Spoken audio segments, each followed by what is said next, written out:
Assalamualaikum warahmatullahi wabarakatuh, dan selamat pagi. Bertemu kita dalam pengajaran kali ini bersama dengan saya bagi mata pelajaran Reka Cipta tingkatan 5, khususnya bagi pelajar 5 SRC dan 5 Sains Sukan.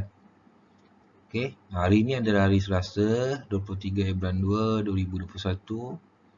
Jadi dalam tempoh masa 1 jam setengah bermula daripada pukul 9 hingga pukul 10.30, cikgu akan sampaikan isi pelajaran kita hari ini. Seterusnya kita pergi pada slide yang berikutnya.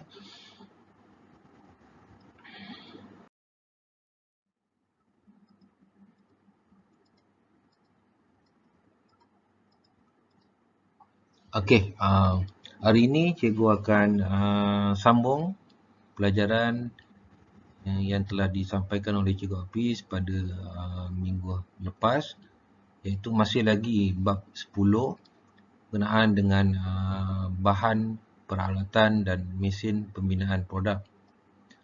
Jadi hari ini kita masuk pada subtopik 10.1 iaitu bahan pembinaan produk. Okey, 10.1 bahan pembinaan produk. Apa yang nak kita capai pada pagi ini ialah semua pelajar dapat menerangkan sifat mekanikal pelbagai jenis bahan pembinaan dalam pembinaan produk. Okey, yang keduanya pelajar dapat menganalisis sifat mekanikal bahan untuk tujuan pembinaan.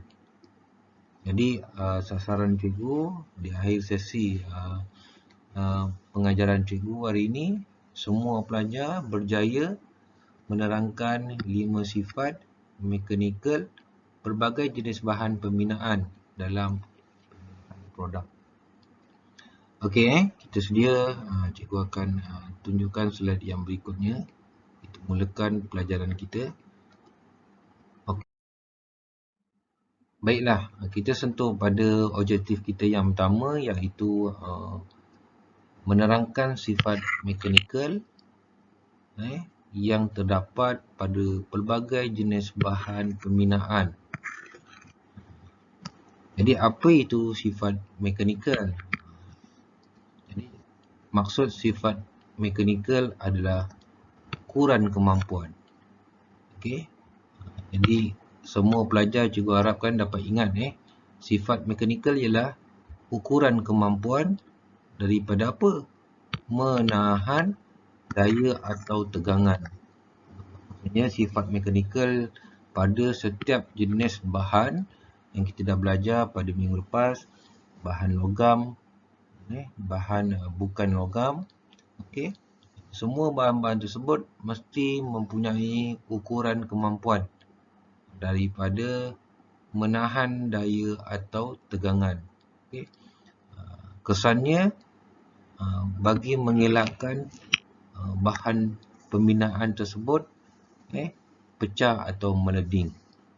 Jadi ada 5 sifat mekanikal bahan. Yang pertama, kekuatan bahan tersebut.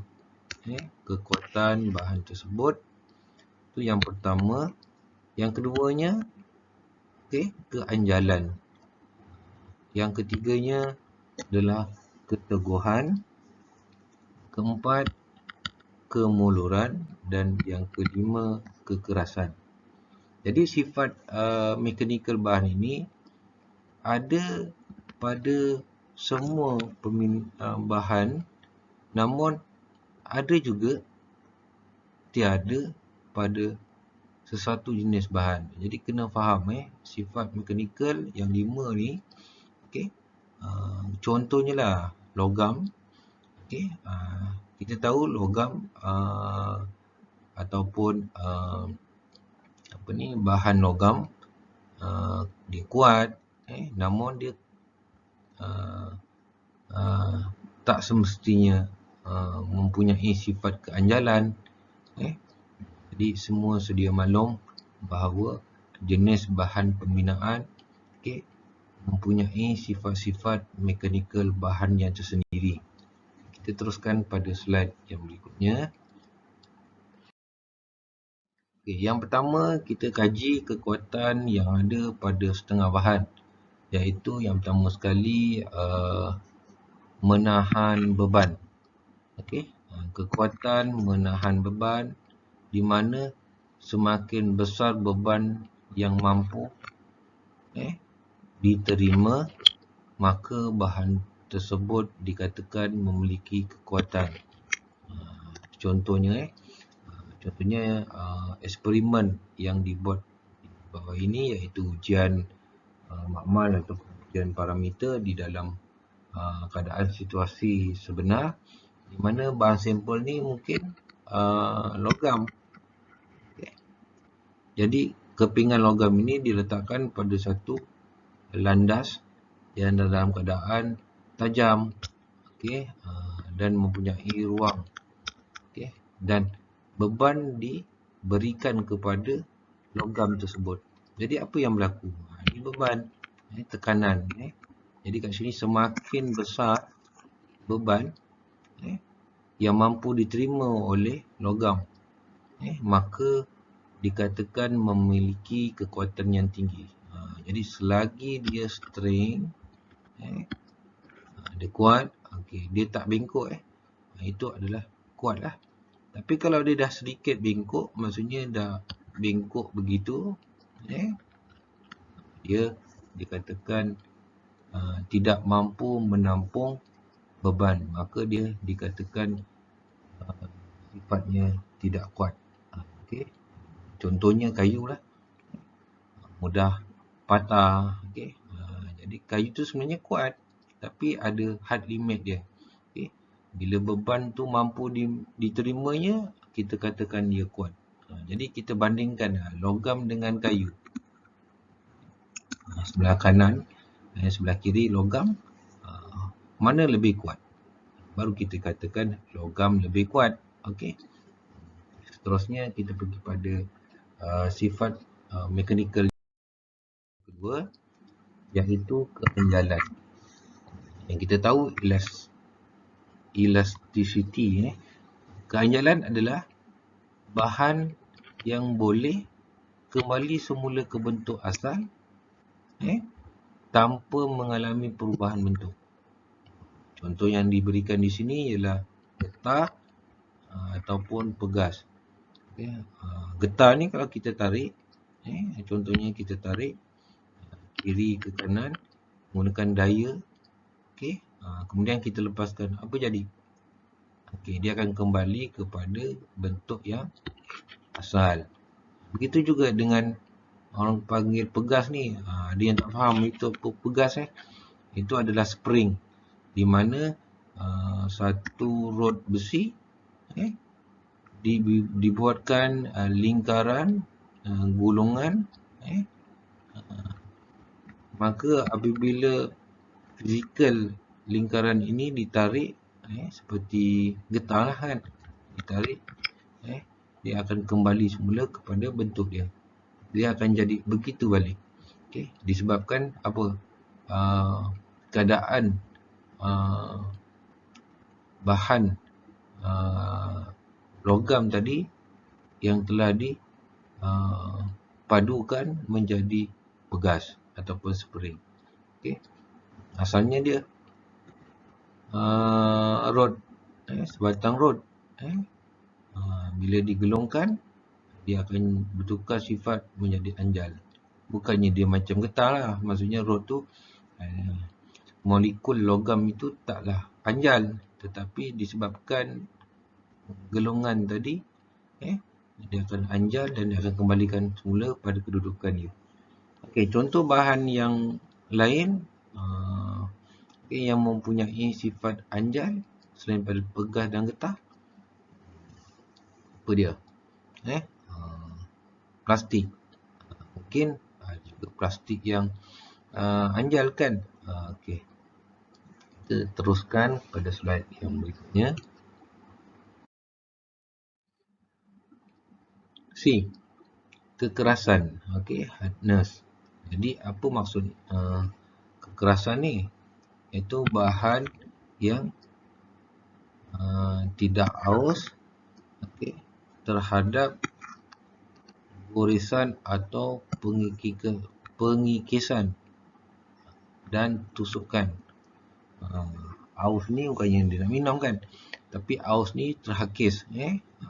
Contohnya dalam keadaan berulang-ulang kali berlakunya gorisan, maka dia tidak terhakis. Ataupun berulang-ulang kali berlaku pengikisan, dia masih lagi still bahan tersebut tidak berlaku hakisan ataupun aus.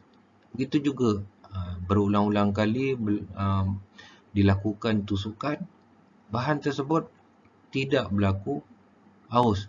Jadi kita tengok kat sini ciri-ciri sifat mekanikal pada bahan tersebut boleh mengelakkan daripada gorisan, okey, boleh mengelakkan daripada pengikisan dan tusukan. Kelebihan ni dipanggil keras, berbanding yang tadi kuat. Keras dengan kuat, mana kuat? Mana kuat pula Keras dengan kuat, mana tinggi dia punya sifat mekanikal? Lebih baik ataupun tidak? Mana satu? Kekerasan lebih baik lah kan daripada kuat tadi. Jadi ini adalah contoh pengujian ataupun eksperimen untuk menguji sifat mekanikal kekerasan, hardness. Jadi daya tekanan diberikan. Ni kalau kita lihat di sini, daya tu diberikan berpunca daripada tekanan seperti mesin hidrolik. Tengok kan hidrolik, tekanan minyak. Kemudian kita lihat di sini ada objek yang dijadikan sampel pengujian, iaitu berbola keras. Biasanya berbola keras ni terdapat pada roda basikal, bahagian gear dia tu. Kemudian bahagian bawah ni adalah sampel bahan yang nak diuji. Jadi kenapa bola keras ini diletakkan di bahagian atas dan diberikan daya tekanan?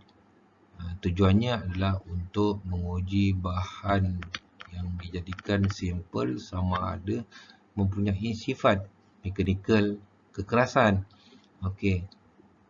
Meja ni alas bawah lah kan, kita tahu. Dan meja ni ada kelebihan boleh dilaras ketinggiannya. Itu tak ada masalah. Yang penting di sini ialah bahan itu mempunyai sifat kekerasan. Apabila diberi daya, maka dia tidak berlakunya proses kehausan. Malah gorisan ataupun pengikisan ataupun tusukan yang diberikan berulang-ulang kali, dia still mampu bertahan. Berikutnya kita pergi pada sifat yang keempat, iaitu kemuluran. Iaitu logam yang berubah bentuk apabila menjalani ujian kemuluran. Mulur ni apa maksudnya kan? Dia berpuih, dia berpintal, dia melending. Jadi sifatnya tu akan berubah dan dia akan kekal pada sifat yang berubah itu. Contohnya kita lihat kat sini ada bol di mana bol ini mempunyai dipanggil urat skru. Ini kepala dia, ini batang dia. Apabila kita buat ujian, kita pintalkan dia, ataupun pengujian kita tarik dia, maksudnya bahagian kiri dan kanan kita regangkan, berlakulah kesan kemuluran.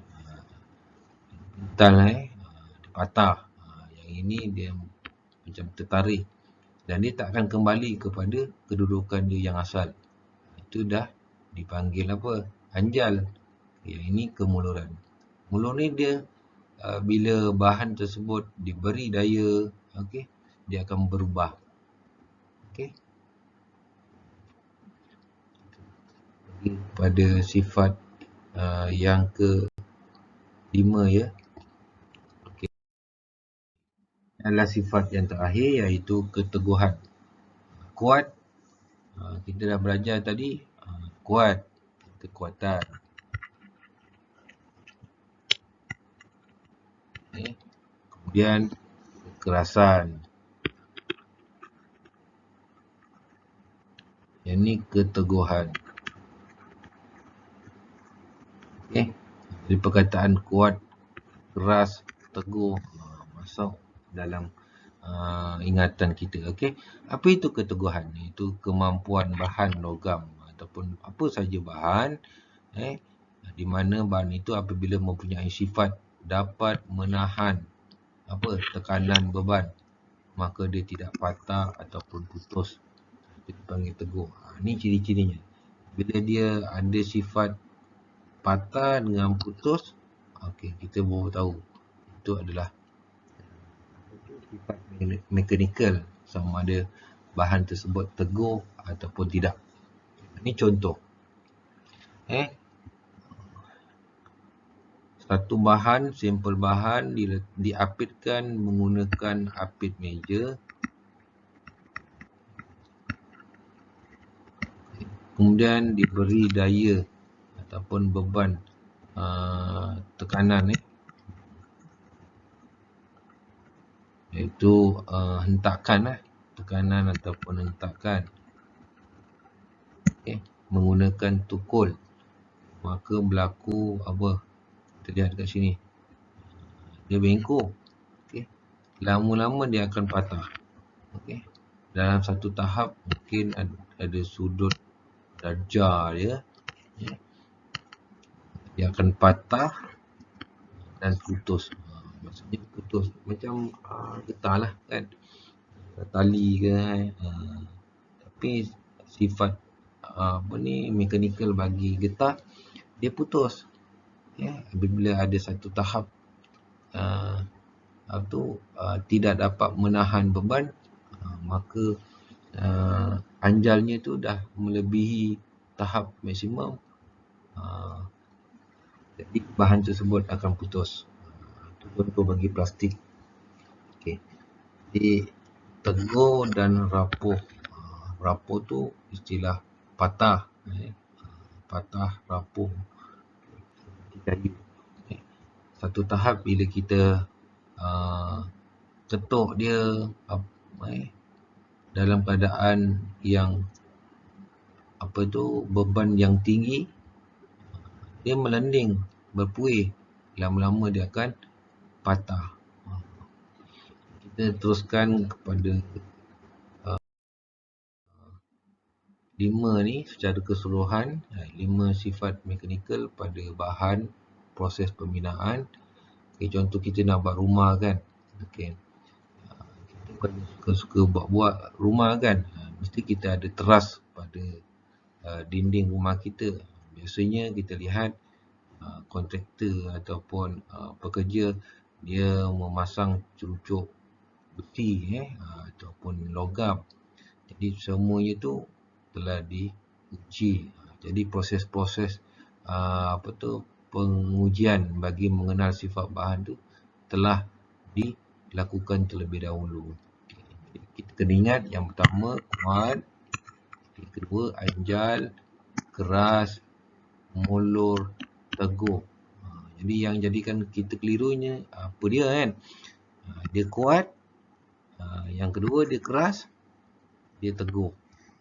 Anjal dengan mulur ni dah memanglah sifatnya ketara, kita nampak perbezaan. Contoh logam kan, dia kuat, dia juga keras, dan dia juga teguh.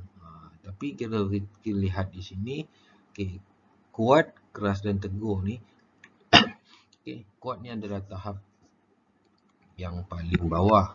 Maksudnya sifat beban yang berada di paling, maksudnya bawah. keras berada di dalam keadaan yang sederhana sifat bahannya. Dan tegur ni paling tinggilah. Bila ketiga-tiga sifat ini ada pada satu bahan, maka bahan tersebut lebih bertahan.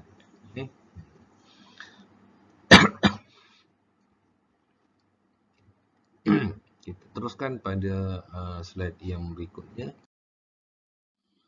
Ni dan tayang sedikit tentang apa yang kita telah pelajari pada minggu lepas, iaitu bahan terbahagi kepada dua. Kita sedia maklum bahan logam dan bahan bukan logam. Jadi bahan logam tu ada dua, iaitu logam ferus dan logam bukan ferus.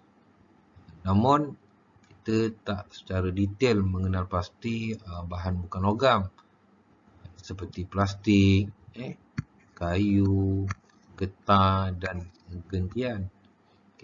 Sebenarnya plastik ni ada beberapa jenis. Kayu pun ada berapa banyak jenis. Getah dan gentian. Namun kita setakat tu mempelajari bahan bukan logam secara umum, iaitu mempunyai 4 jenis bahan: plastik, kayu, getah dan gentian. Namun bagi untuk logam ferus, kita belajar lebih detail, di mana kita mengenal pasti apakah sifat ataupun ciri-ciri, kriteria ataupun spesifikasi besi tuang. Seterusnya keluli berkarbon rendah, berkarbon sederhana, berkarbon tinggi. Ini dengan tahap-tahap karbon. Kemudian keluli yang tahan karat dan berkelajuan tinggi. Ini daripada jenis logam ferus. Seterusnya logam bukan ferus seperti aluminium, kuprum, gangsa, zinc, timah, loyang, pewter. Pewter ni apa? Perak. Jadi ini adalah bahan bukan ferus. Jadi semua bahan ini boleh disimpulkan mempunyai kekuatan, keanjalan, kekerasan, kemuluran, keteguhan mengikut darjah tahap masing-masing. Ada yang sama, namun ada juga dia sama tetapi ada sifat yang lain dia tidak sama.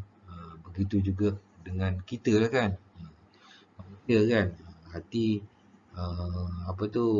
rambut sama hitam, hati berbeza. Begitu juga dengan logam. Nampak fizikal secara sekali pandang kita nampak keras, tapi bila dia keras, dia tahan ataupun dia ada sifat kekuatan dia. Kita pergi pada slide yang seterusnya. Kita nak menganalisis sifat mekanikal pada sesuatu produk. Kita jadikan contoh seperti mana ada dalam buku teks. Nak terangkan bahawa basikal tu adalah satu produk, maka kita akan lihat secara keseluruhan apakah sifat mekanikal yang terdapat pada basikal. Sekali kita kena kaji bahannya. Apa bahan yang terdapat pada sebuah basikal? Dia plastik, alloy, besi tahan karat, getah, aluminium, logam campuran dan getah. Jadi sifat-sifat yang ada pada bahan-bahan ini menjadikan sebuah produk itu pembuatannya lebih baik. Jadi kerana dia baik, pengguna pun suka beli produk tersebut. Sebab apa? Tidak rosak, maintenance-nya kurang. Itu sifat-sifat kesan daripada pembelian produk-produk yang ada di pasaran. Kita lihat pada bahan plastik. Semua faham bahawa plastik itu boleh lentur. boleh diproses semula dan menjadi penebat elektrik. Jadi fakta-fakta ni perlu dihafal, diingat.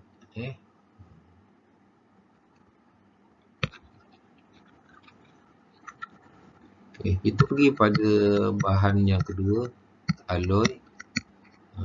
Sifatnya adalah tahan karat, kuat dan teguh, tidak berkarat. Itu juga sama dengan aluminium dan logam campuran. Dia tahan karat, sama. Kuat dan teguh. Maksudnya sifat dia kuat dan teguh ni lebih tinggi daripada aluminium. Ni mulur dan mudah ditempa. Maksudnya mulur ni mudah pure ataupun patah dan mudah ditempa. Maksudnya boleh berubah bentuk kepada bentuk yang lain. Kemudian kelebihan pada alloy tidak berkarat. Namun pada aluminium dan logam campuran ni ciri-ciri tidak berkarat ni tiada. Jadi aluminium dan logam campuran ni satu bahan yang maksudnya disebatikan logam campuran dan aluminium. Kemudian getah. Getah dengan plastik ni ciri sifat mekanikalnya kadang-kadang mengelirukan. Plastik ada masanya ada yang boleh lentur, tapi ada juga yang tidak boleh dilentur. Begitu juga dengan getah, anjal, mengurangkan getaran, boleh diproses semula. Lihatlah rupa bentuk bahagian-bahagian yang digunakan oleh pembinaan basikal. Yang pertama sekali, tempat duduk diperbuat daripada plastik sesuai untuk penunggang agar selesa semasa menunggang basikal. Jadi hentakan tiada. Kat situ ada getah contohnya. Di sini dia letakkan plastik. Handle diperbuat daripada bahan besi tahan karat. Sarung handle daripada getah untuk cengkaman tangan. Rim aluminium. Kemudian alloy untuk rangka basikal supaya berat basikal tadi dapat dikurangkan. Getah untuk bahan pembuatan tayar. Teruskan pada slide yang berikutnya. Ini dia kekuatan dan kelemahan. Tadi slide yang sebelum ni dah menyatakan sifat mekanikal yang ada pada bahan plastik, alloy, besi tahan karat, getah, aluminium dan logam campuran serta getah ni pun yang sama. Tapi memang getah ni bahagian sarung handle dan tayar. Jadi kekuatan bagi plastik itu ialah betul ringan, tahan lasak. Kita lihat pada satu yang hampir sama dengan dia, plastik dengan getah. Namun kelebihan bagi plastik ialah fleksibel, mencengkam pada tangan bagi sarung handle ni. Kemudian lembut. Untuk tayar ni, getah tadi terlalu amat sesuai kerana dia dapat mencengkam pada permukaan jalan apabila kita nak memerhentikan basikal tadi. Semasa kita turun daripada bukit, jalan. Jadi cengkaman getah tu dapat memerhentikan basikal yang kita bawa. Kelemahannya pula, setiap bahan sebenarnya mana ada yang tak lemah. Kita lihat kat sini, plastik. Tadi dikatakan kelebihannya ringan. Tapi apabila terkena dengan cahaya, dengan api ataupun haba kita berikan pada bahan plastik, dia mudah cair. Dan tidak boleh diperbaiki jika patah. Ya, betul. Sebab sifat plastik ni dia termoset ataupun termoplastik. Dia dibentuk menjadi produk dalam keadaan sifat dia yang cair, tapi apabila dia dah mengeras, dia dah sejuk, dia akan mengeras. Dia dah mengeras, dia mudah patah. Itu kelemahan bagi plastik. Seterusnya alloy, dia memang ringan, tidak mudah bengkok. Dia tak mudah bengkok. Tetapi bila bengkok tadi tu terlalu diberi bebanan yang melebihi tahap bengkok tadi, dia mudah patah. Jadi kelemahan bagi alloy, sukar dibentuk. Memang betul, sukar dibentuk. Sebenarnya nak bentukkan dia tu bukannya mudah. Terpaksa kata orang gunakan mesin larik, CNC contohnya dekat industri dia nak buat orang panggil sporim kan. Yang cantik tu kan kat tayar kereta kan. Jadi itu adalah alloy. Sukar dibentuk, sukar dibaiki jika patah atau bengkok. Yang ini kelemahan dia. Bila dia tidak mudah bengkok, tapi apabila ada hal imet beban diberikan pada alloy, serta-merta dia akan patah ataupun bengkok. Tidak mudah bengkok, dia boleh bengkok juga kan.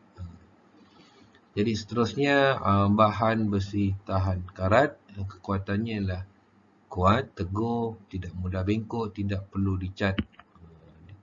Besi tahan karat, dia tak boleh berkarat, maka tak perlulah cat. Okey. Tapi dia ada kelemahan, di mana besi tahan karat ni sukar dibaiki apabila dia bengkok ataupun patah. Dia kenapa? Dia pembinaannya menggunakan proses tuangan, molding, ada bekas. Jadi besi tadi tu dalam keadaan cecair dengan suhu yang tinggi dituangkan dalam satu bekas ataupun mold dia. Apabila dah sejuk, dia mengeras. Jadi apabila dia dah mengeras, kita nak baiki dia. Contohnya kita nak gantikan bahagian-bahagian enjin yang menggunakan besi tahan karat, sukar terpaksa beli ataupun ganti satu set. Nak mengendalikan besi tahan karat ni seperti ragum meja kat bengkel. Itu contohnya besi tahan karat. Bahan yang seterusnya adalah getah untuk sarung handle dan tayar. Keadaannya fleksibel, mencengkam pada tangan, lembut, mencengkam pada permukaan jalan. Tapi kelemahannya apa dia? Mudah terucut. Bila ada berdalih dekat tangan kita, contohnya peluh ataupun minyak, kita pegang-pegang handle basikal, bila corner terlepas, membahayakan diri penunggang tu sendiri. Mudah terucut. Keduanya, mudah cair apabila terkena panas. Sifatnya sama macam plastik. Aluminium dan logam campuran, ringan, tidak mudah bengkok. Namun dia tiada pilihan warna, sukar dibaiki jika bengkok atau dia sama. Aluminium ni sama macam besi tahan karat. Dia tak sama dengan besi tahan karat, tapi dia sama dengan alloy. Dia hampir sama dengan alloy. Kita pergi pada slide yang seterusnya. Kita hampir tamat. Aktiviti. Jadi cikgu nak kamu buat nota. Ada 3 paparan slide tadi, iaitu muka surat 3, 9 dan 11. Nanti cikgu post paparan slide tersebut. Yang keduanya, salin dan jawab soalan. Maksudnya cikgu berikan soalan latihan, awak kena salin kemudian jawab. Soalan 1 dan 2. Ini soalannya boleh lihat. Simple saja. Nak menjurus kepada objektif kita dan semua pelajar berjaya melaksanakan objektif pengajaran hari ini. Yang pertama, apakah definisi sifat mekanikal bahan? mudah juga dah terangkan tadi tu kan. Yang kedua, senaraikan 5 sifat mekanikal bahan yang penting. Banyak sifat sebenarnya. 5 saja yang kita pelajari. Sebenarnya bila kita belajar di peringkat lebih tinggi, ada banyak sifat-sifat mekanikal bergantung pada bahan-bahan. Jadi bahan-bahan ni sebenarnya berkembang mengikut peredaran masa. Itu saja untuk hari ini. Cikgu harapkan semua pelajar dapat mengikuti pelajaran cikgu. Cikgu harapkan ni yang tak faham boleh ulang balik, tengok. Kalau ada yang tak faham lagi, betul-betul tak faham, PM cikgu. Cikgu apa ni, cikgu ni. Tanya cikgu, jangan senyap aja. Okay? Jadi latihan ini perlu disalin dalam buku latihan lah. Lepas tu isikan jawapan. Pastikan nota perlu disalin dalam buku nota. Itu saja untuk PDPR bersama cikgu kali ini. Cikgu akhiri dengan wabillahi taufiq wa hidayah. Assalamualaikum warahmatullahi wabarakatuh.